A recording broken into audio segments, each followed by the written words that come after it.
Paz do Senhor. Shalom. Bom dia. Eu acho que eu peguei todo mundo, né? Que ótimo. Eu me chamo Winston Venga, tenho 69 anos de idade. Depois de 31 anos nos Estados Unidos, voltei para o Brasil. E este é o primeiro lugar que eu estou pregando depois da minha volta.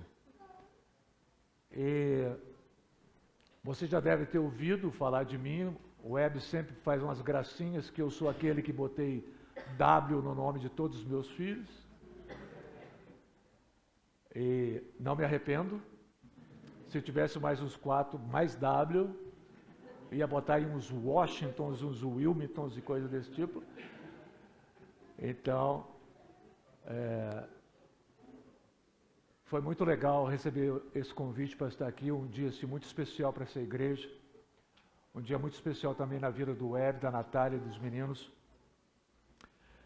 E quando me chamaram, me convidaram para ministrar aqui, me pediram também que eu entrasse no espírito da igreja, que nesse mês está falando sobre algumas mulheres. E eu já tinha uma outra ministração para trazer para vocês, só que ela seria um pouco mais longa, teria 1h30. E me falaram assim, a turma lá ela não aguenta não. Eu fiquei triste com isso. Se você não aguenta 1h30 de pregação, é porque essa pregação deve ser muito ruim. Eu também não aguentaria. Mas eu me lembrei de uma ministração que envolve uma mulher em especial, e eu resolvi trazer essa ministração para vocês. Ela fala de uma mulher, mas ela engloba todos os gêneros. Aliás, os dois únicos que eu conheço. E espero que você seja tocado profundamente com essa ministração. Nós vamos assistir um vídeo primeiro. Espero que tenha áudio.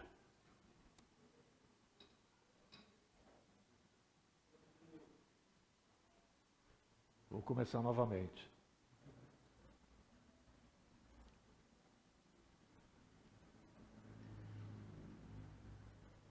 Pode?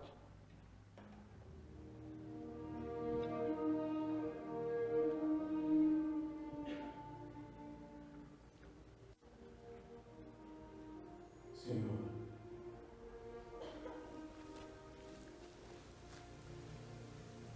até quantas vezes pecará meu irmão contra mim e eu lhe perdoarei? Até 7? Não te digo que até 7, mas até 70 vezes 7.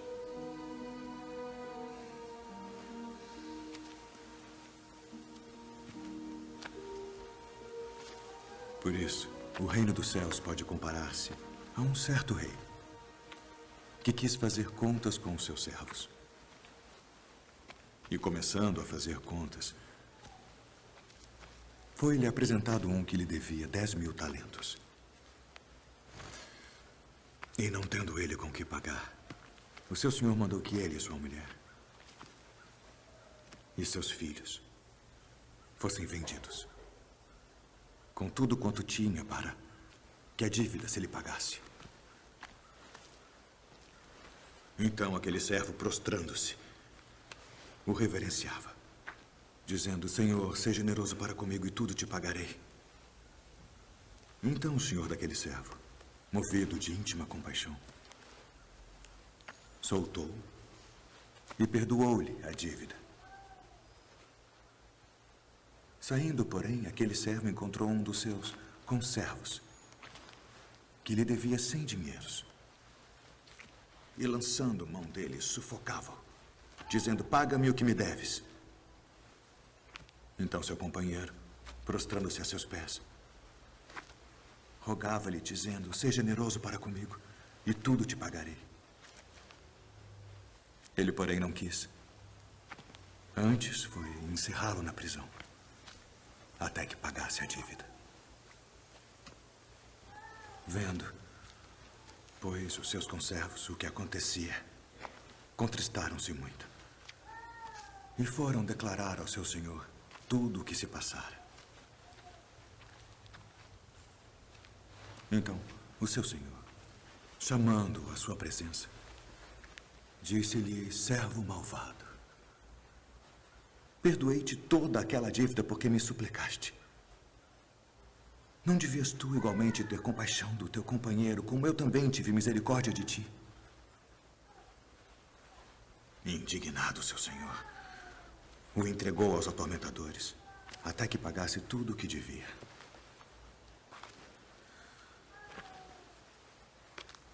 Assim vos fará também meu Pai Celestial,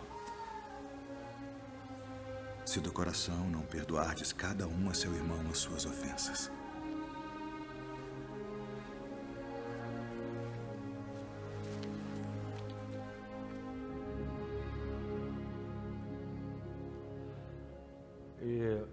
Eu chamei essa ministração antes que o sol se ponha.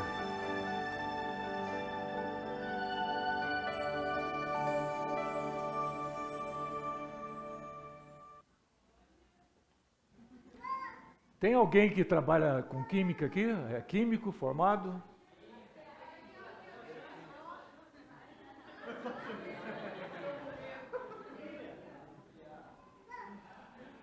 Em química, quando você tem uma molécula, você vai acrescentando átomos de oxigênio dentro dela até o limite máximo, antes que ela colapse. Então você tem o hipoclorito, o clorito, o cloreto, o clorato, mas aí você já começa a entrar no perclorato, permanganato, peróxido. Sim ou não? Já esqueceu tudo?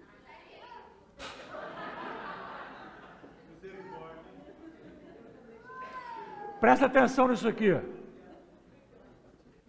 Quando você está no limite máximo, então você usa o prefixo per. Por isso o permanganato, o peróxido, quando tem um per, quer dizer que você chegou no limite. Pá! Uma coisa pode estar feita ou perfeita, já é outro nível. Você pode seguir ou perseguir, permanecer, perfazer.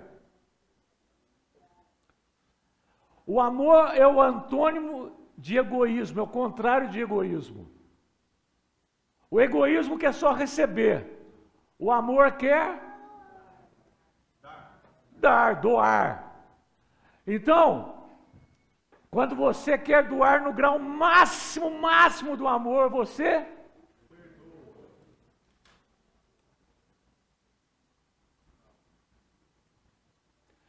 perdoar é você chegar no máximo da manifestação de amor. Você não perdoa ninguém que mereça perdão, porque se ela merece perdão, o perdão é justamente para aquele que não merece. Por isso chama perdão. Mas isso eu estou só construindo uma base aqui para você entender depois o que eu tenho para dizer. Guarda essas informações. Vamos para Êxodo, capítulo 34. Está todo mundo enxergando ali ou estou na frente, estou atrapalhando alguém? Tá beleza? Êxodo 34, 11 e 12, diz assim: guarda o que eu te ordeno hoje. Eis que eu lançarei fora diante de ti os amorreus. Ele está em verde ali porque é um povo que vai permear a nossa administração. Você precisa reconhecê-lo depois. Os cananeus, os heteus, os perizeus, os heveus e os jebuseus. Guarda-te de fazeres aliança com os moradores da terra, ou seja, não faça aliança com os moradores da terra, aonde has de entrar, para que não seja por laço no meio de ti. Tem pessoas que Deus diz para você assim: não faz aliança, não namora, não casa, não faz sociedade, porque é um laço para você.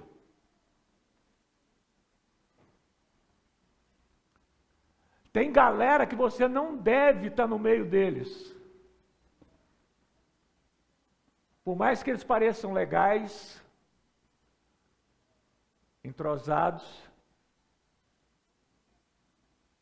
Você sabia que tem igreja que você não deve estar lá? Faz pelo menos um ai, ai, ai.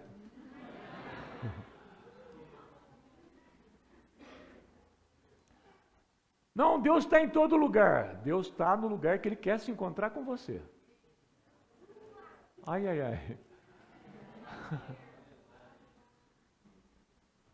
Presta atenção.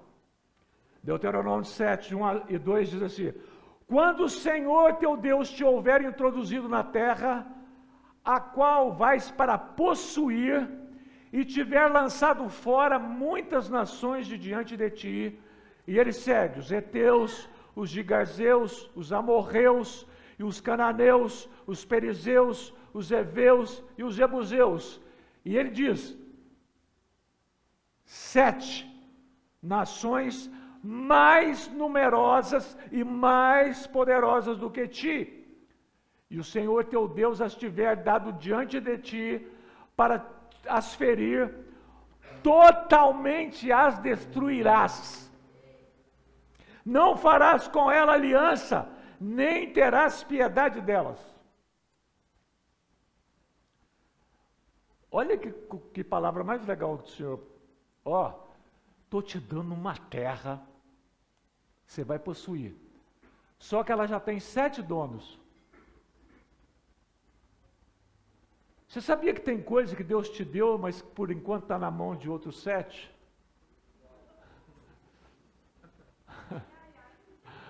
É, por aí. E você vai ter que meter o pé na porta. Você vai ter que arrancar. Porque a gente só quer vou ficar sentado aqui com mãozinha de conchinha. Vem em mim, bênção.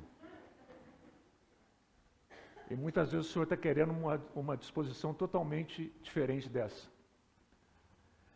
E o texto fala que são 7 nações mais numerosas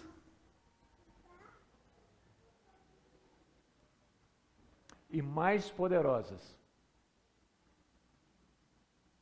E olha que Israel saiu do Egito só de homens 600 mil. Um exército tremendo. Mas são 7 nações mais numerosas e mais poderosas que você. E não faz aliança, não. Não faz negocinho, não. Não faz bem arrumadinho, não. Não tem negócio.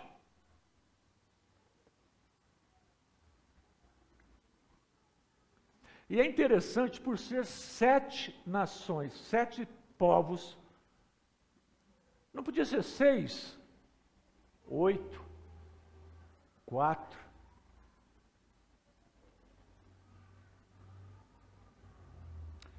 É porque o 7 na Bíblia é um número muito poderoso. Ele fecha um ciclo.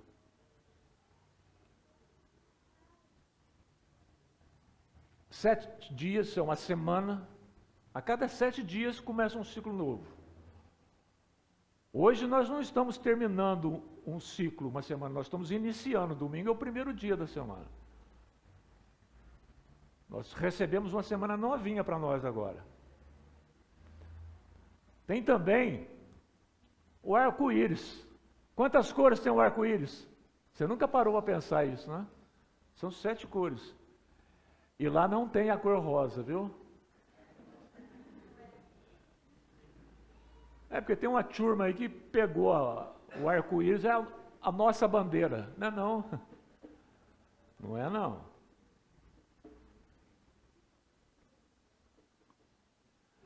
O arco-íris tem 7 cores. Tem também os 7 mares. Aqui é interessante que você pergunta, quantos animais foram para a Arca de Noé? De quantos em quantos animais?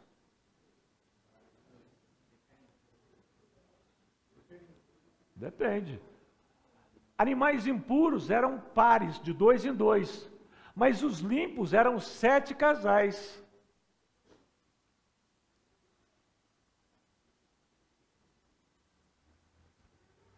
Com 7 notas musicais foram escritas todas as sinfonias. Tudo que foi cantado aqui hoje foi composto usando 7 notas. Jesus falou que nós temos que perdoar 70 vezes 7. O jubileu, que era o ano do perdão, que as dívidas eram perdoadas, era a cada 49 anos, que são 7 vezes 7 anos. O Pentecostes acontecia 7 vezes 7 dias depois da Páscoa. A Bíblia diz assim que os inimigos vêm contra você por um caminho, mas fogem por 7 caminhos. E Jesus mandou carta para 7 igrejas. Se era para ter uma igreja só, ele mandaria uma carta só, você não acha? Tem gente que vai vir na Imagodê e fala assim, achei minha turma, achei minha tribo. Mas outros vão chegar aqui e falar assim, gostei desse povo aqui não. Mas aí ele chega ali na esquina, tem uma igreja ali com o nome Puleiro dos Anjos. Ele entra e fala, aleluia, estou até arrepiando, senti a presença de Deus aqui. Isso é sabedoria de Deus, por isso existem tantas igrejas.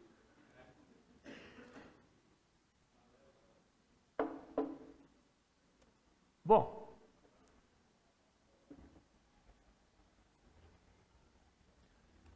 vocês sabiam que Jesus recebeu 7 espíritos?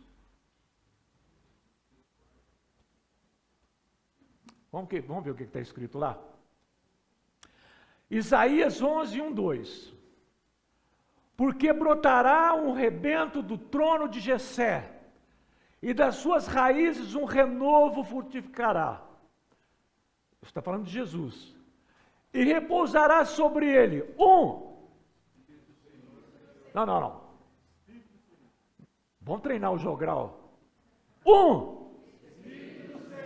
2, 3, 4, 5, 6, 7.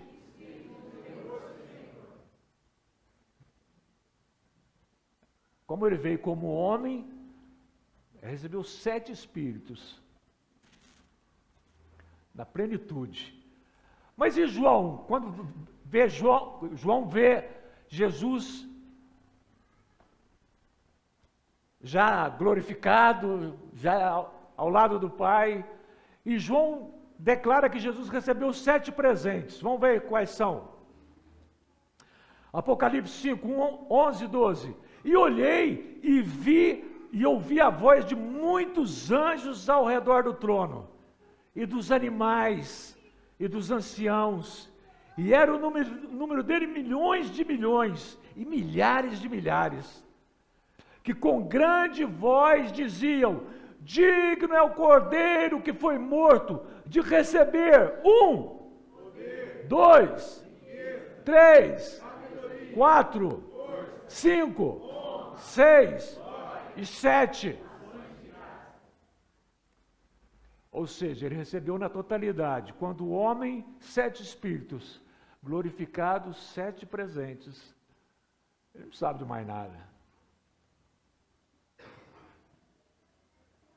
Então agora é que eu vou entrar no assunto. Josué 9, de 3 a 6, e depois do 14 a 15, diz assim: contudo, quando os habitantes de Gibeon souberam o que Josué tinha feito com Jericó e Ai, recorreram a um ardil. Enviaram uma delegação com jumentos carregados de sacos gastos e vasilha de couro velhas, rachadas e remendadas. Os homens calçavam sandálias gastas e remendadas e vestiam roupas velhas. Todos os pães do suprimento deles estavam secos e esmigalhados. Eles foram a Josué, ao acampamento de Gilgal, e disseram a ele e aos homens de Israel: olha, nós viemos de uma terra distante, e nós queremos que façam um acordo conosco. Os israelitas examinaram as provisões dos amorreus. De quem? Estão lembrados que eles faziam parte das 7 nações? Examinaram as provisões dos amorreus, mas não consultaram ao Senhor. Então Josué fez com eles, garantindo poupar-lhes a vida. E os líderes, os presbíteros, os diáconos, a liderança, ratificaram com juramento. Ou seja, Israel veio passando o cerol, limpando, acabando com tudo. Chegou em Jericó, arrasou Jericó. Foi na cidade de Ai, na segunda vez, acabou com Ai. Todos os povos sabiam que não tinha como fugir de Israel. Eles iam vir limpando tudo. O que os amorreus fizeram? Pegou uma turma lá, de bons atores, falou: vocês vão lá fingindo que vocês são de longe. Usa roupa velha, roupa rasgada, sapato gasto, leva uns pão velhos aí dentro de um saco, e chega lá e fala assim: ó, nós somos de longe, mas nós ouvimos falar de vocês, nós queremos fazer um acordo, uma aliança de paz. Nós não atacamos vocês, nem vocês atacam a gente. Aí foram lá olharam a roupa deles, olhou os pães, falou: parece ser inofensivo, mas não consultaram o Senhor.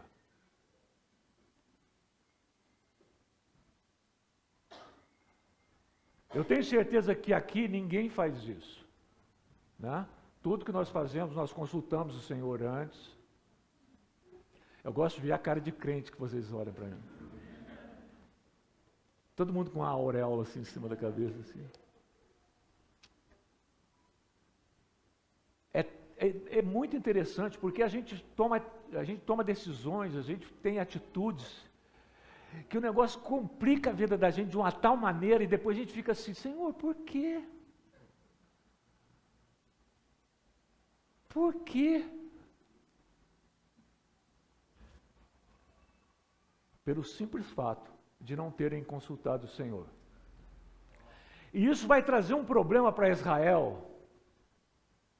Isso vai trazer uma questão tremenda.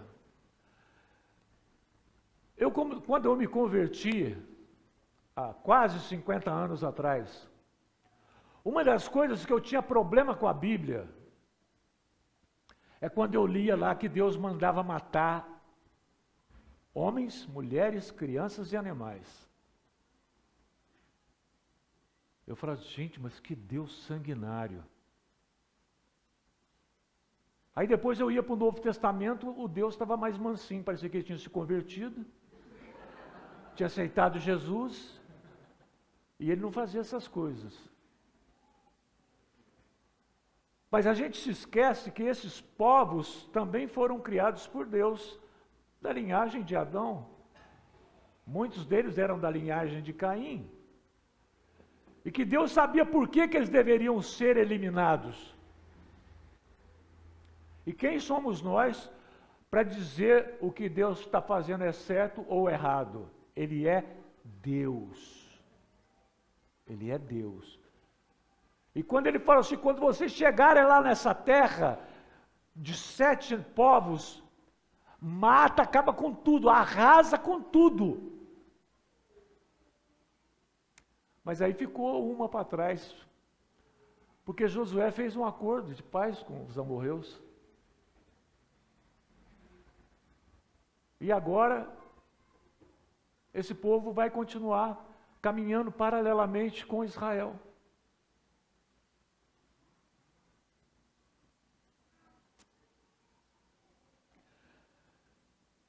Segunda Samuel 21:1. Presta atenção em mim aqui. Dessa história que eu contei para vocês de Josué, vão se passar agora 460 anos. Olha o que aconteceu aqui. E houve nos dias de Davi uma fome de 3 anos. Consecutivos. E Davi... agora que o sapato está apertando o calcanhar, vamos consultar o Senhor. O que está acontecendo, Senhor?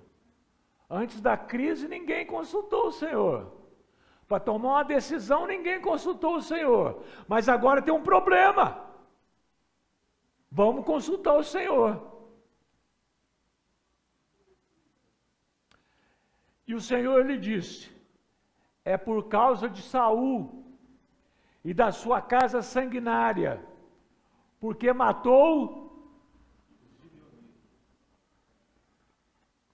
os gibeonitas, que são amorreus. Deixa eu contar uma coisa para vocês. Os gibeonitas, ou os amorreus, sabe onde eles estavam? Eles estavam trabalhando no tabernáculo, eles retiravam a cinza dos sacrifícios. Olha onde eles estavam. Um povo que tinha ter sido destruído, eliminado. Gente, trabalhando dentro da igreja. Trabalhando dentro do templo.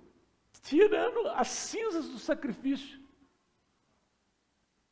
E as cinzas do sacrifício não era lixo. Eles tinham que pegar com toda a cerimônia e depositar no lugar certinho. Saul de vez em quando ele tinha uns repentes de loucura, né? E eu acho que caiu a ficha dele e falou: peraí, rapaz, esse povo aí é aquele povo endemoniado. E começou a matar os amorreus, os gibeonitas. Mas como havia um pacto lá 460 anos antes, que foi feito por Josué, Deus teve que honrar aquilo. Presta atenção no que eu estou falando. E Deus mandou uma fome de 3 anos para dar um toque neles. 460 anos se passaram. Olha quantas gerações já tinham morrido. Para você ver o poder que tem uma aliança, um pacto. Uma sociedade. Às vezes você já até terminou aquela sociedade, mas você ainda está preso numa cordinha que está segurando alguma área da tua vida. É muito sério. É muito sério. Saul queria acabar com os amorreus, mas já era tarde demais. Não era mais o tempo. Olha que coisa terrível. Deuteronômio 7, de 1 a 2. Não, aqui não é Deuteronômio, não. Eu coloquei errado aqui, me desculpa. É Samuel mesmo. Então chamou o rei, olha o que Davi fez. Davi também, eu já falei que Saul tinha uns rompantes de loucura, mas Davi também. Davi fez um pacto, uma aliança com Jonatas, de cuidar da família, dos descendentes de Jonatas. Você lembra que ele resgatou Mefibosete? Mais de 20 anos depois. Mefibosete já tinha até filhos.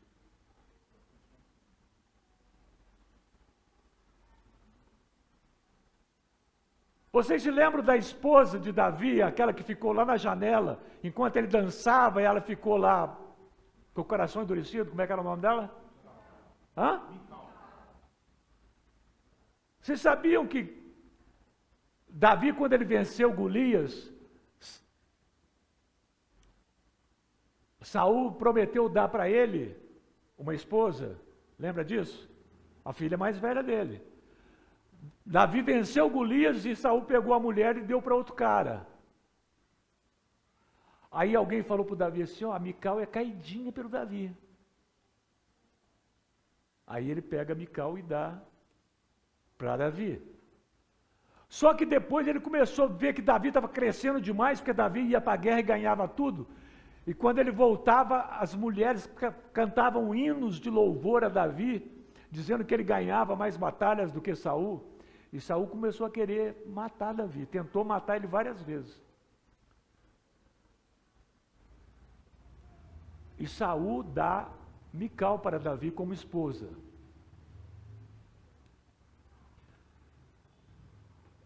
A história é muito interessante, porque Saul era meio doido mesmo. Ele ele já tinha prometido, né? Matou Golias, casa com a minha filha. Nem ele, nem a família nunca mais vai pagar imposto de renda e vai ganhar uma grana preta. Ele não cumpriu a palavra dele, eu sempre esqueço o nome da primeira mulher, mas daqui a pouco ela aparece aqui. E não tinha que pagar dote nenhum. Para Mical, Saul falou para Davi, olha, você tem que dar 100 prepúcios de filisteu. Se você não sabe o que é prepúcio, me desculpa, eu não posso desenhar. Agora você imagina, prepúcio de filisteu. Já pensou? Davi ia chegar para o filisteu, dá licença, eu estou precisando do seu prepúcio. Não, ele tinha que matar o cara. Sabe o que Davi fez? Não, ao invés de ser, eu vou entregar 200 prepúcios. Não, só tinha doido no Velho Testamento, gente. Só tinha doido. Agora você imagina Mical, sabendo que Davi estava pagando por ela 200 prepúcios. Não foi um buquê de rosas. Não foi um colar de pérola. Era nojento, né? Fala a verdade. Era muita loucura.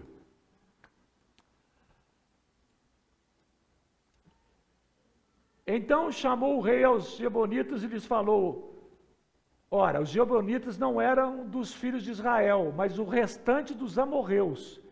E os filhos de Israel lhe tinham jurado, porém Saul, no seu zelo, à causa dos filhos de Israel de Judá, procurou exterminá-los.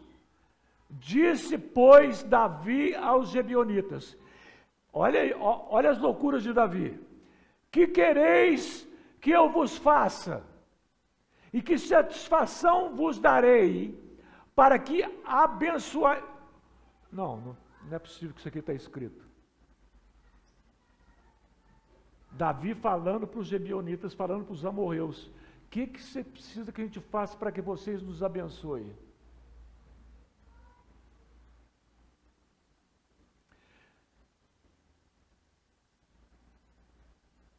Para que abençoeis a herança do Senhor. Olha o que eles disseram. Dos seus filhos, que se nos deem, quantos? 7 homens. Para que os enforquemos ao Senhor em Gibeá de Saul, o eleito do Senhor. E o que Davi respondeu? Eu farei. Fome de 3 anos. O que está acontecendo? O que está acontecendo? O que está acontecendo? Aí o Davi consultou o Senhor. Eu vou te explicar. Saul começou a matar os gibeonitas. Os gibeonitas dos amorreus tinham um pacto, uma aliança de paz com Josué. E Davi, em vez de resolver o problema com o Senhor, foi resolver o problema com o inimigo, com os Gebionitas. E perguntou para os Gebionitas, o que vocês querem que a gente faça para vocês abençoar a herança do Senhor? Estava pedindo, não estava? Fala a verdade. Você vai chegar para o diabo e falar, escuta, o negócio é o seguinte, está tendo um probleminha, o que você quer que a gente faça para você deixar a gente em paz? Já imaginaram um diálogo assim? Perguntou, quem pergunta, quer resposta. Os Gebionitas disseram assim, nós queremos 7 homens de vocês. Por que 7? Porque 7 é a totalidade. Como se nós matássemos 7 de vocês, nós estamos matando todos. Davi falou assim, ok, vou fazer. Presta atenção agora. 2 Samuel 21, 7 e 8. E o rei poupou Mefibosete. Por quê? Tinha feito um pacto com Jonatas para preservar a família de Jonatas, preservou Mefibosete. Por causa do juramento feito perante o Senhor entre Davi e Jonatas, filho de Saul. Mas tomou o rei os filhos de Rispa. Essa ministração é muito interessante, porque eu ministrava algumas vezes numa cidade na fronteira com o México, chamada El Paso. Está rindo por quê? Gente, mas o que tem a ver El Paso com o governador Valadares? É fronteira. E eu ministrava lá numa igreja mexicana. Gastava o meu portunhol avançado. E um dia a pastora dessa igreja falou assim, pastor Winston, eu gosto muito das ministrações do senhor. Eu queria ouvir uma ministração sua sobre rispa. E eu, quem que é rispa? Pastor Winston, você não sabe quem que é rispa? Sei não. É a concubina de Saul. Eu falei, não, sabe o que é? Porque a minha Bíblia é em português, o nome pode ser diferente. Eu tentei. Aí cheguei em casa, fui lá na Bíblia. Viu? Em português o nome dela era Rispa. E eu li a história dela, falei, mas não aconteceu nada, como é que eu vou fazer uma ministração sobre Rispa?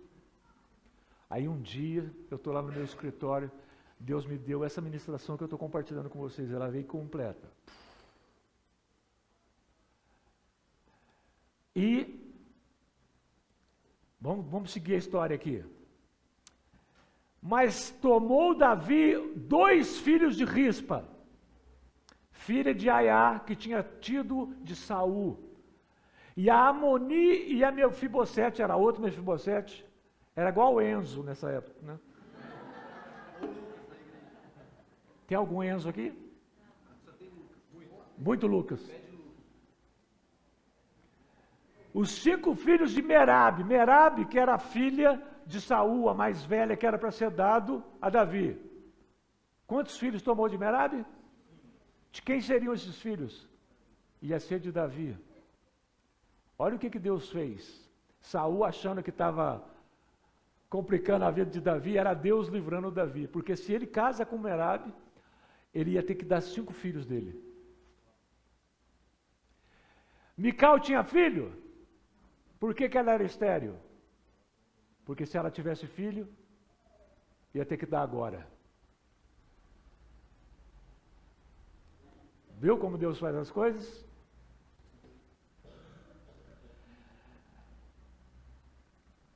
Cinco filhos de Merabe, irmã de Mical, filha de Saul, que tivera de Adriel, filho de Basilai, o Meolatita, e os entregou na mão dos Gebionitas, os quais os enforcaram no monte perante o Senhor, e caíram esses 7 juntamente, foram mortos nos dias da cega, no dia da colheita, presta atenção nesse detalhe, nos dias primeiros, ao princípio da colheita das cevadas.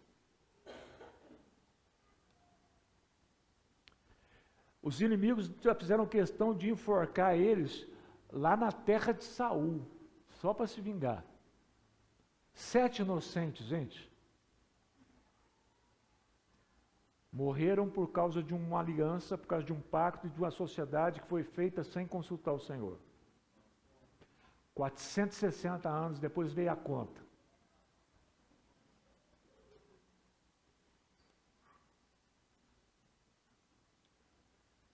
Tem pessoas que não crêem nessa questão de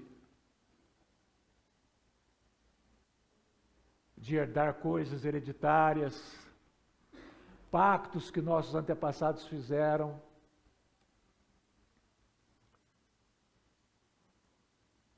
Eu um dia, num retiro lá nos Estados Unidos, em Nova Jersey,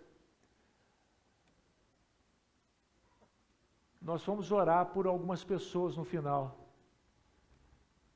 E eu fui orar por um rapaz português. E ele tinha uma tatuagem do escudo de Portugal. Eu olhei aquilo e falei, interessante, o cara... É difícil você ver alguém com uma tatuagem do Brasil, né? Um escudo, um brasão do Brasil. Mas ele tinha o de Portugal e eu achei. Só que quando eu olhei aquela tatuagem no braço dele, Deus falou comigo assim, herança de tráfico de escravos, feito pelos antepassados desse rapaz. Falei, ai, ai, ai. Aí fui orar por ele. Comecei a orar por ele quando eu repreendi espíritos malignos de tráfico de escravos. Ele ficou possesso na hora. E foi uma dificuldade para deixar esse rapaz livre. Os demônios se manifestaram todos. Então, coisas que foram feitas lá no passado, muitas vezes são cobradas agora. Isso é outro assunto para outra hora.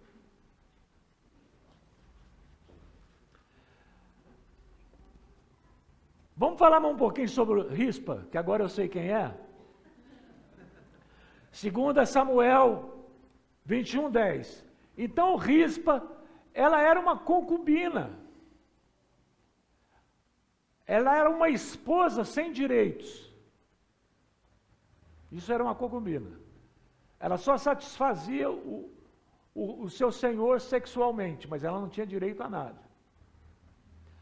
Então Rispa, filha de Aiá, pegou um pano de saco e estendeu para si sobre uma rocha, desde o início da colheita até cair chuva do céu sobre os corpos. Ela não deixou que as aves de rapina os tocassem de dia, nem os animais selvagens à noite. A Bíblia diz que ela foi lá, os cadáveres dos seus filhos, ela colocou um pano de saco no chão, que era um símbolo de humilhação,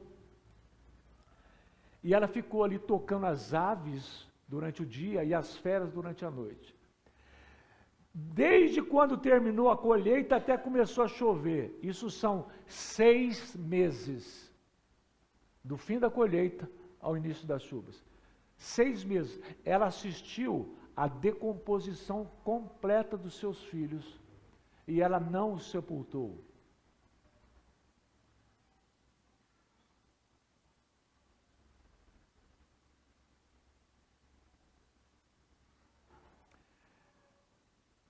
Eu vim ministrar para pessoas que ainda estão cuidando de cadáveres que não foram sepultados.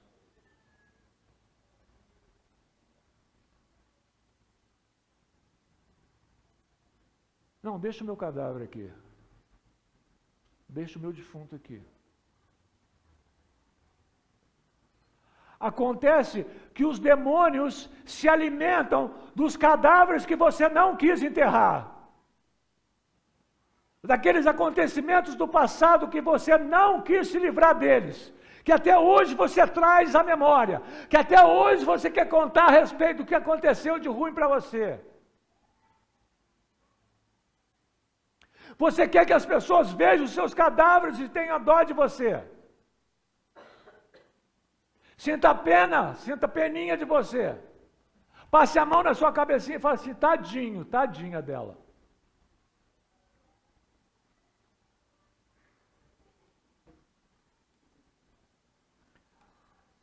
Assim como nós cuidamos da nossa comida, os demônios, as feras e os abutres querem conservar nossos defuntos disponíveis para que eles sirvam de banquete.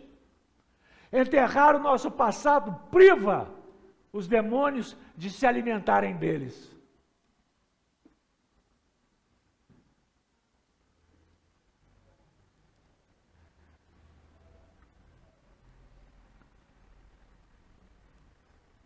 Aí entra aqui, Deuteronômio 28, 15 a 26, diz assim: será, porém, que se não deres ouvido à voz do Senhor teu Deus, para não cuidares em cumprir todos os seus mandamentos e os seus estatutos que hoje te ordeno, então virão sobre ti todas essas maldições e te alcançarão. E o teu cadáver servirá de comida a todas as aves dos céus e aos animais da terra, e ninguém os espantará. Ou seja, era como se fosse uma maldição as aves e as feras se alimentarem da tua carne.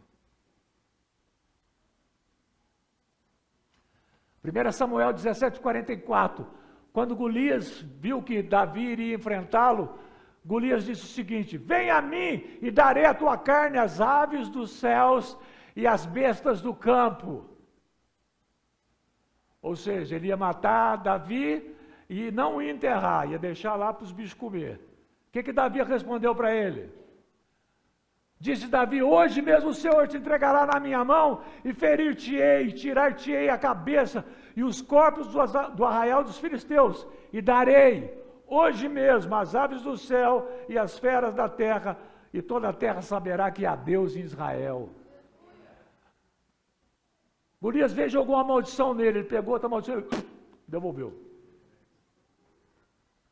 Maldição trocada não dói.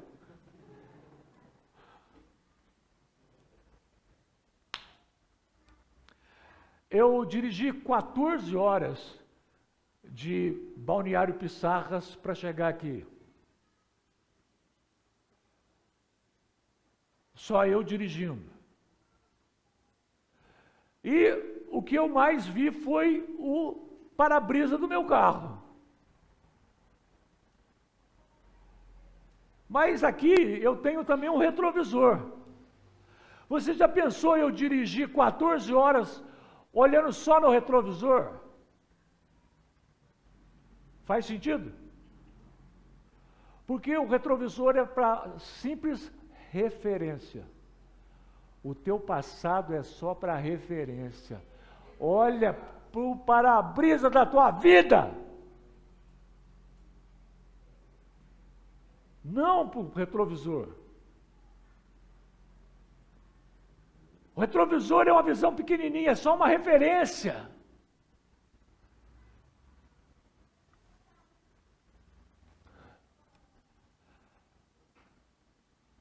Para você que me pediu uma ministração sobre mulheres, a Bíblia fala de 170 mulheres.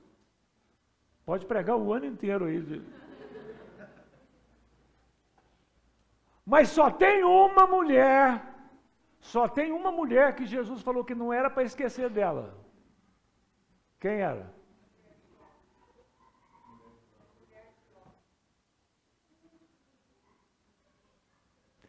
Lembrai-vos da mulher de Ló.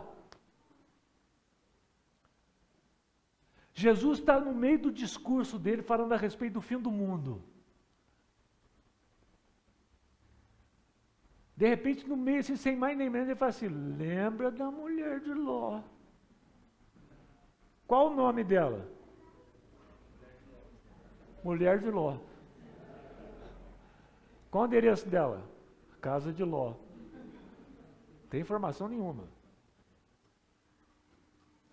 Mas por que Jesus falou assim: olha, lembra da mulher de Ló? Por quê?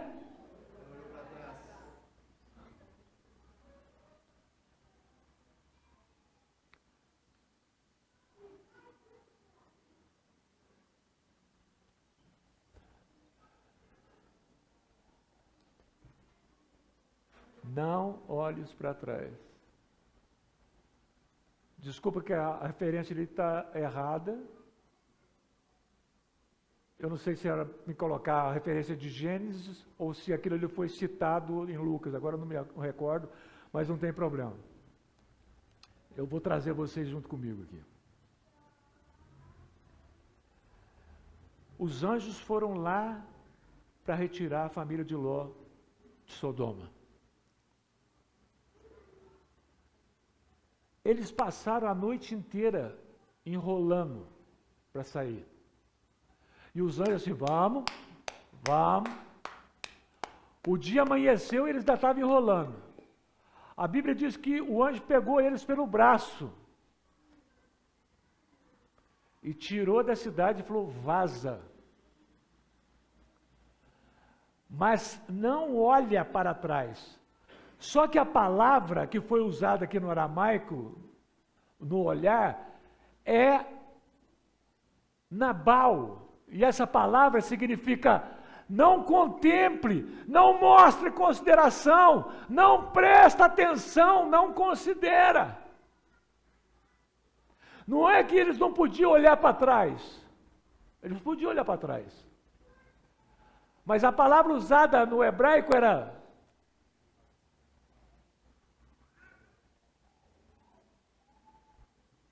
entenderam? A mulher de Ló, ao invés de colocar atenção no futuro que Deus tinha proposto para eles, ela tinha que considerar que ele tinha saído de um lugar que estava sendo destruído, estava debaixo de fogo, que eles nunca mais iam retornar àquela desgraça. Ali era só um momento. Mas como ela olhou para trás, considerando, prestando atenção, contemplando, ela ficou paralisada no lugar que era para ser só temporário.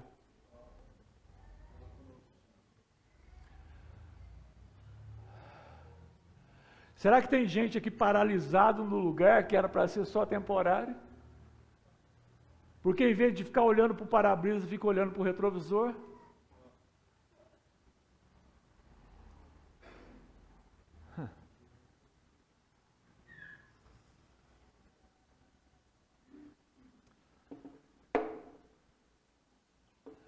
E aqui começa a lei do pôr do sol.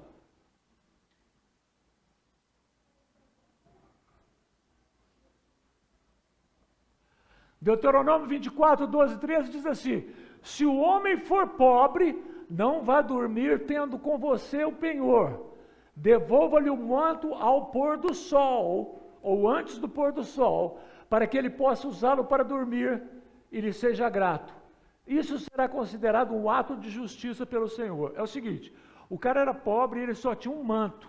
Manto é uma capa que ele usava para viagem, protegia de chuva, de frio.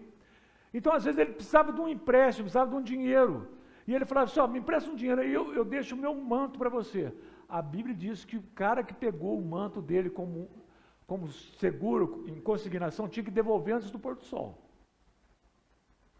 O cara não podia ficar sem o manto dele para dormir. Era uma lei.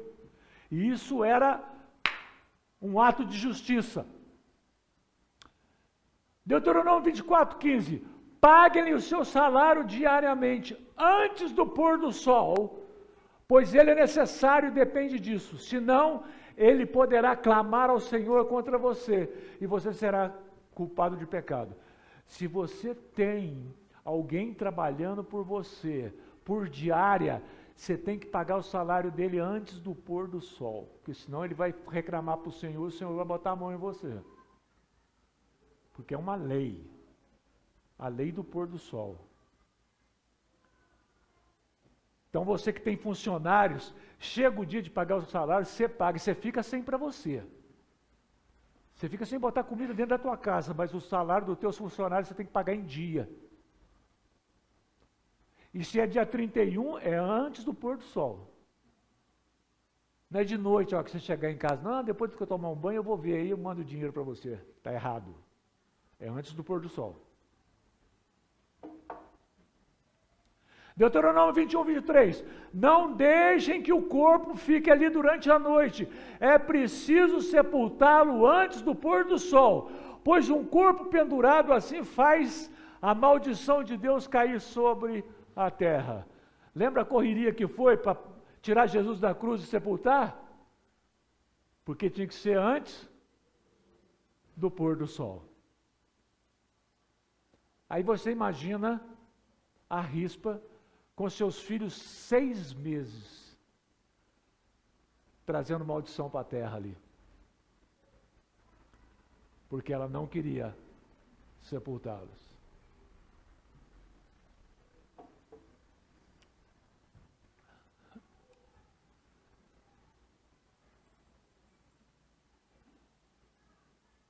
Cadê os casados? Vocês reconhecem essa cena aí? Vão dormir, cada um vira a muralha de Jericó para o outro.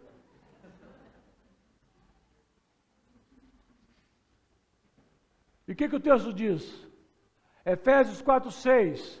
Quando vocês ficarem irados, não pequem, apaziguem a sua ira antes do pôr do sol.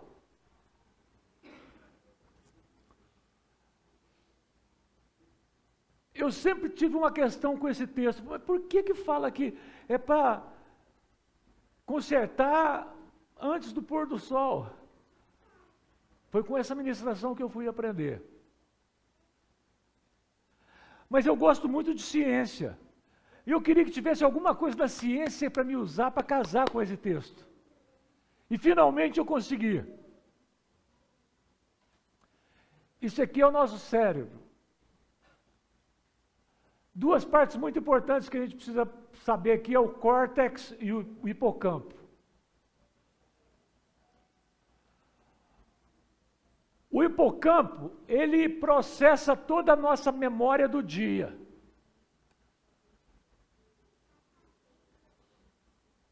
E é assim. O Wade faz alguma coisa para mim, contra mim. O que não é uma coisa difícil de acontecer. Porque todo mundo faz alguma coisa errada.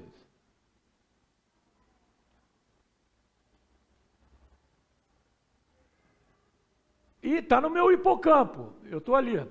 Cara, mas o Wade, caraca, não é possível. Não levou em consideração nem eu ser pai dele.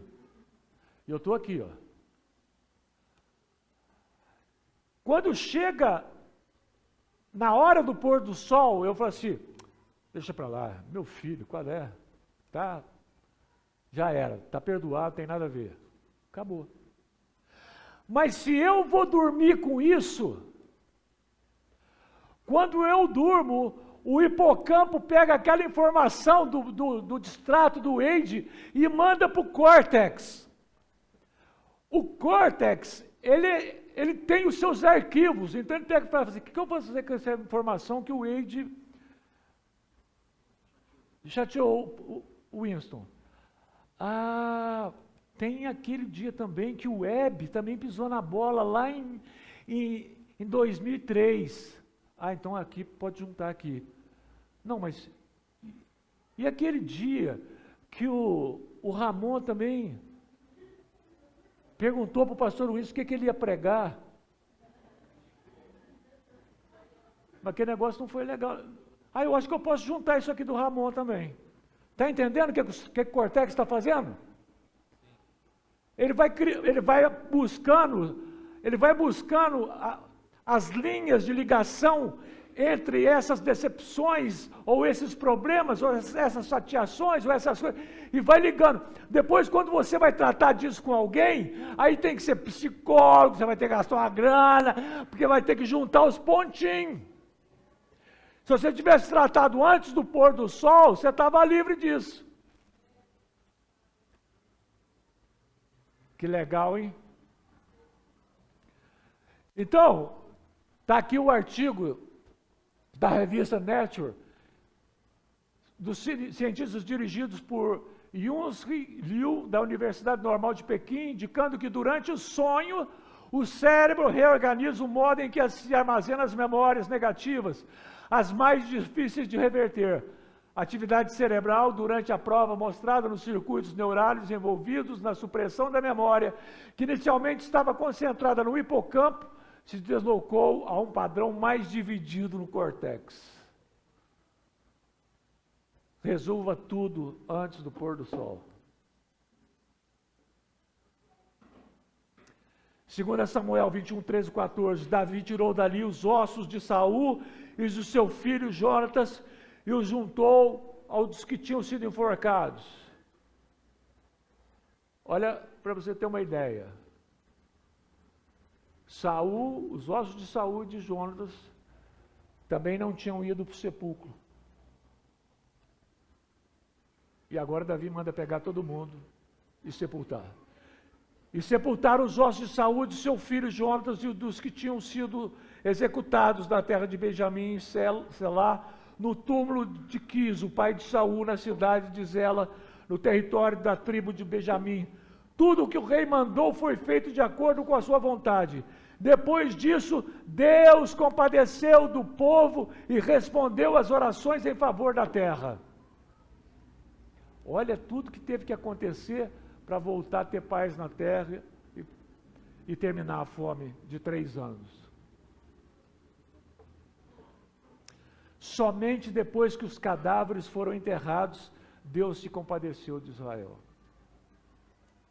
Talvez o que está faltando na tua vida é o sepultamento dos teus cadáveres.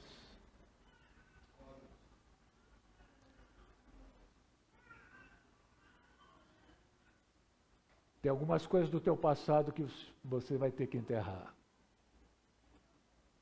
Não, eu quero que fique aqui exposto para quem fez isso comigo, de vez em quando passar aqui, vem lembrar. Quem está trazendo maldição para a tua terra, quem está trazendo fome, é você.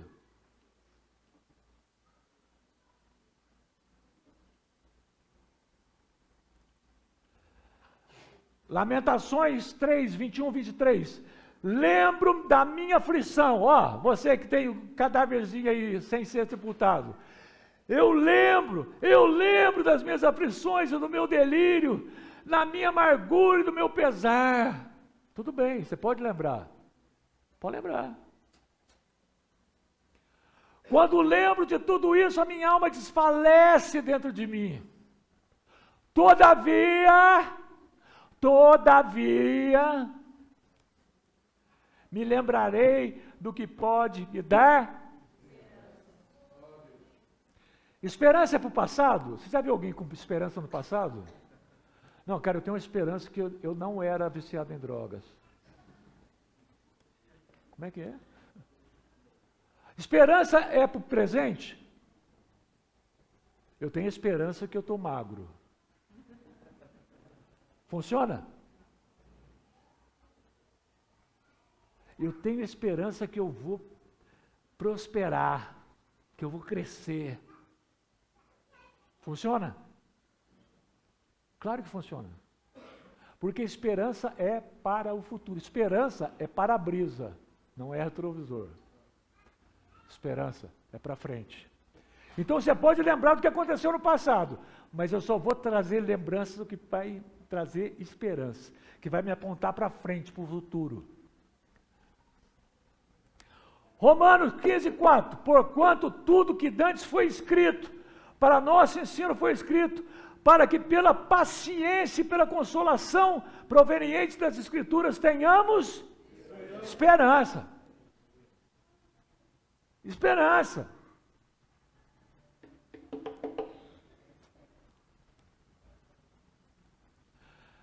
Eu falei para o Web, eu vou mudar a pregação e eu vou falar sobre a única coisa que pode nos afastar do amor de Deus. Ele ficou quietinho, eu sabia que lá dentro ele estava assim.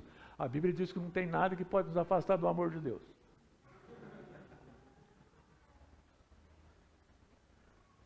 Se eu não estava no hipocampo, estava lá no córtex. Porque nós não aprendemos que nada pode nos afastar do amor de Deus, sim ou não? Sim, sim ou não? Sim. Não! Eu vou provar para vocês na Bíblia hoje. Romanos 8, 31. Primeiro aqui. Coríntios 3, 21 e 23. Portanto, ninguém se glorie nos homens, porque tudo é vosso. Seja Paulo, seja Apolo, seja Cefas, seja o mundo, seja a vida, seja a morte, seja o presente ou o futuro, tudo é vosso. E vós de Cristo e Cristo de Deus. E agora Romanos 8, 38 e 39. Não se preocupe que os dois textos vão se completar. Pois estou convencido que nem morte nem vida, nem anjos nem demônios, nem o presente nem o futuro, nem quaisquer poderes, nem altura, nem profundidade, nem qualquer outra coisa na criação será capaz de nos separar do amor de Deus que está em Cristo Jesus nosso Senhor. Está certo ou não está? É o texto que vocês conhecem? Sim ou não? Então ali está dizendo que nada pode nos separar do amor de Deus. Mas ali tem algo que pode nos separar do amor de Deus. Eu já perguntei aqui se tinha alguma química aqui, foi uma decepção. Então eu vou perguntar agora, vocês são bons em antônimos? Não, também não. Mas está no texto ali, os antônimos estão ali no texto. Então vamos ver aqui, ó. O antônimo de vida.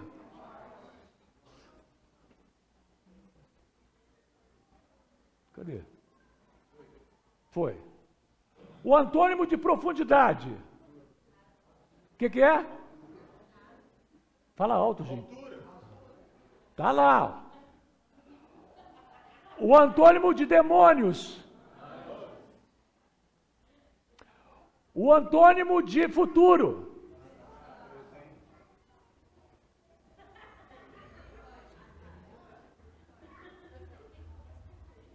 Errou!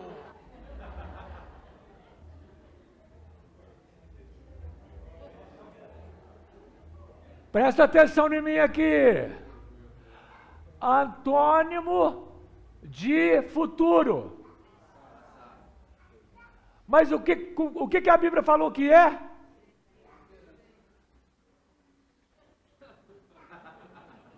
A Bíblia botou que o antônimo de futuro é presente. Por quê? Porque o passado é a única coisa que te pode afastar do amor de Deus.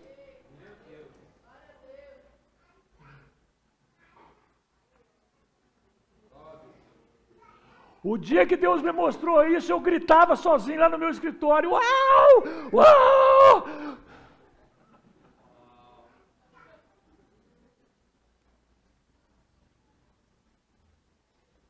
Que loucura é isso, gente? Nos dois textos lá, presente e futuro. Presente e futuro. Por que não botou presente e passado? Porque passado tem que ser passado.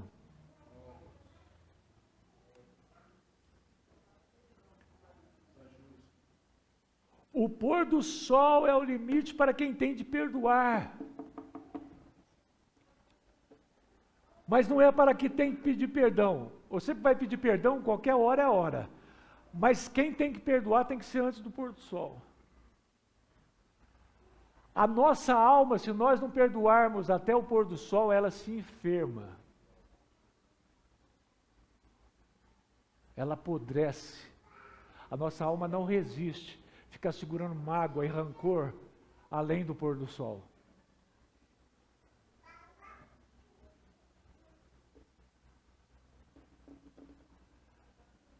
Primeira Coríntios, eu estou quase terminando, mais uns 40 minutos. 1 Coríntios 13, 13. Há três coisas que permanecem. O quê?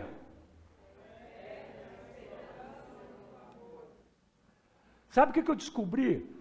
Que a fé, a esperança e o amor é uma medida de tempo.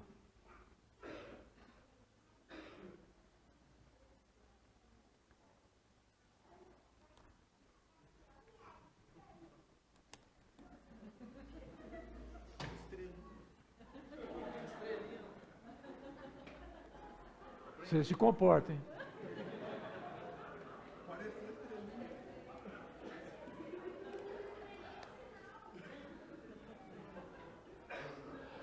Eles estão usando o sinal que eu fazia para a igreja lá nos Estados Unidos. Ah, foi? Então vai, faz favor.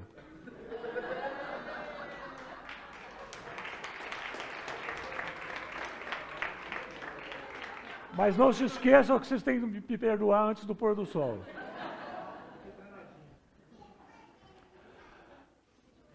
A fé, a esperança e o amor.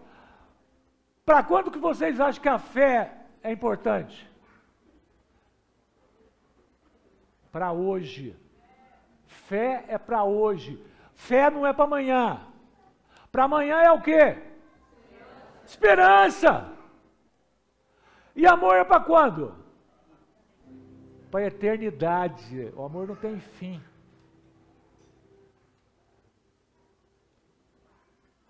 E desses três, a fé, a esperança e o amor, só o amor pode visitar o passado para a cura. Eu já estou abreviando, porque tem muito mais coisa para dizer. Gente, a fé é o quê? Qual que é a finalidade? O que ela está mais ligada? A palavra de Deus. Porque a fé vem da palavra de Deus.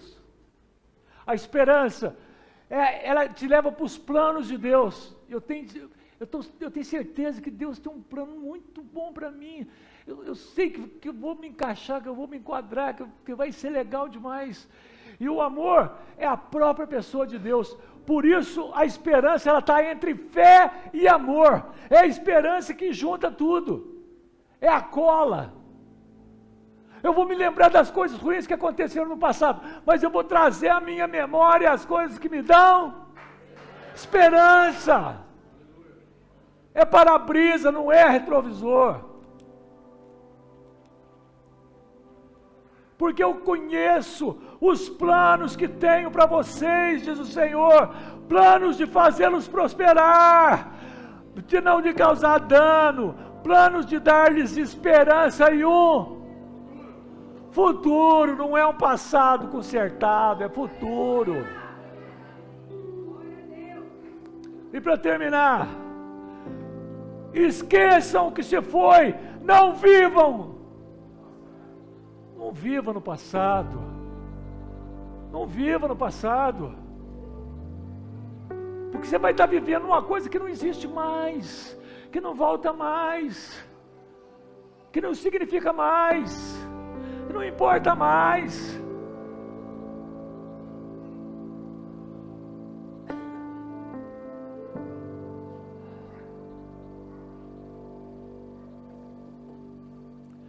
Eu quero, nessa manhã, junto com os pastores da Imagodei, fazer um sepultamento coletivo.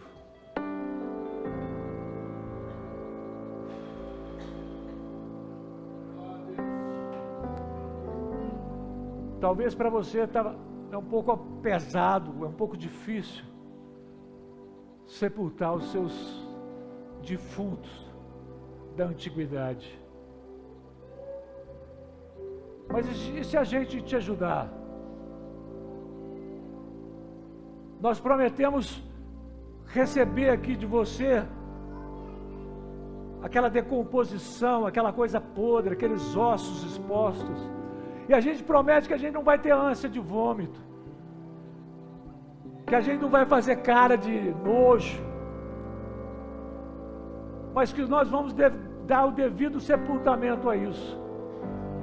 Dá devida destinação a essa podridão, para que os demônios parem de se alimentar com essas lembranças.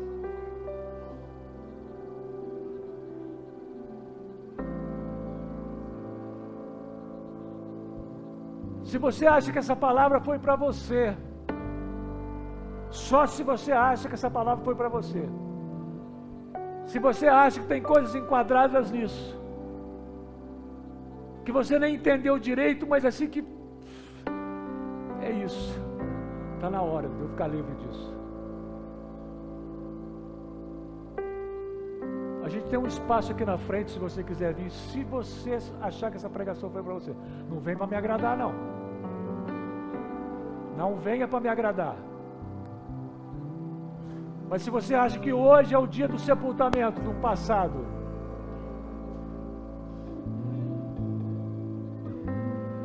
que hoje é o dia de meter terra em cima disso,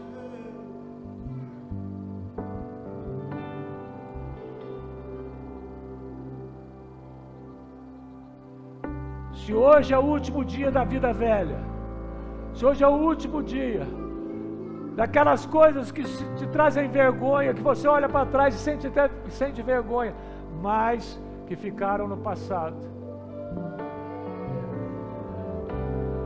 que os demônios já se alimentaram demais dessas coisas, e que agora, a partir de hoje, fica decretado jejum geral para os demônios.